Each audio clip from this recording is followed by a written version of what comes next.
All righty. Address Intercraft.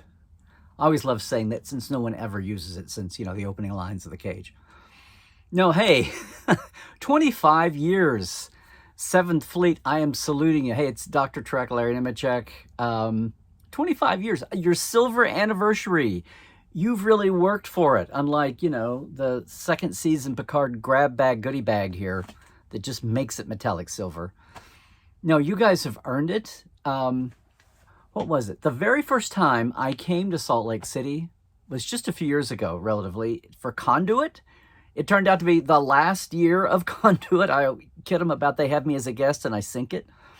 But no, that's when I really first started to pick up on it. Now, Carl Stark had been on my mailing list and had been on my radar and had bugged me for years. No, I'm kidding, Carl. But it was good to know. But I finally got to Salt Lake then, and then thanks to Blake Castleman there with, old Salt Lake Comic-Con now, FanX, having me come in every day. But that's when I really got to realize and meet all y'all, as we say back home.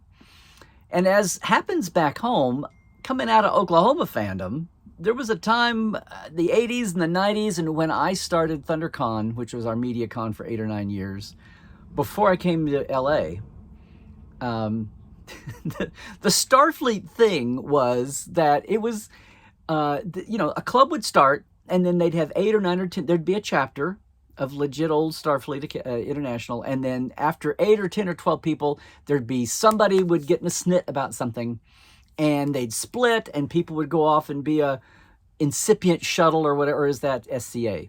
An incipient shuttle, and they would cheat on their addresses. You had to have so many miles between, chapters, and they would use somebody's aunt's mailbox in Paul's Valley to say we wound up by the time we started ThunderCon, there were 4 or 5 Starfleet chapters and 2 or 3 more shuttles, all within the Metro OKC area. It was just like Baptist churches. It's like 2 people would get crossways, and it was like a subdividing zygote. It was like there'd be 10 members, and now you got 2 shuttles with 5. And, I love Star Trek fandom. I love all the different flavors and the spectrum of it. But, and I used to kid also. It didn't matter whether it's Star Trek clubs or ladies every other Thursday quilting society. You get ego and you get politics involved, and that's part of it.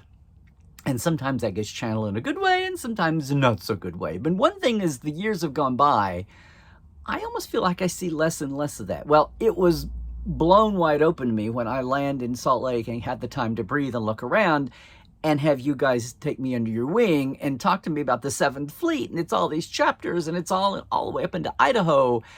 And everybody gets together and gets along and does stuff together. And they had been for, back then, now, 25 years? Are you kidding me? 25 years? And especially after the last 4 or 5 years, the settling of Star Trek fandom overall. Hey, the good news is we're having new Star Trek again. Hey, the bad news is we're having new Star Trek again. Well, even that's calming down some. But yes, I say this to everybody. When the subject of Northern Utah fandom comes up, I say the Seventh Fleet is incredible, the way they've hung together, found the way for all the family to get along. Everybody has their own chapters, and everybody still comes out of their force field, lets the deflectors down, and gets together and have awesome events just like this, and still flies one banner. So I salute you guys, gals, peeps, the whole Seventh Fleet. It's amazing. Anybody I know that's moving that way, or even just passing through Salt Lake, whether it's con time or not, I always say you have to look up one of the ships of the Seventh Fleet. You've got to look up somebody, and if you get a chance to go to one of the events or just be part of it, it's one of the good corners of Trek fandom. And I really think that most every corner of Trek fandom is a good corner. But you guys are kind of amazing to be that large and going for that long, and been doing all the good things, and then doing all the good things you do for your nonprofit charity work and all of that, as well as, have fun and have great big splashes at the Comic-Cons. So here's to you all. Here's to the 7th Fleet. Wow. Just keep on doing what you're doing. And truck well, everybody. Hope to see you soon. Hope to be back this year at FanX, and we'll see you again. So take care and happy 25. Congratulations.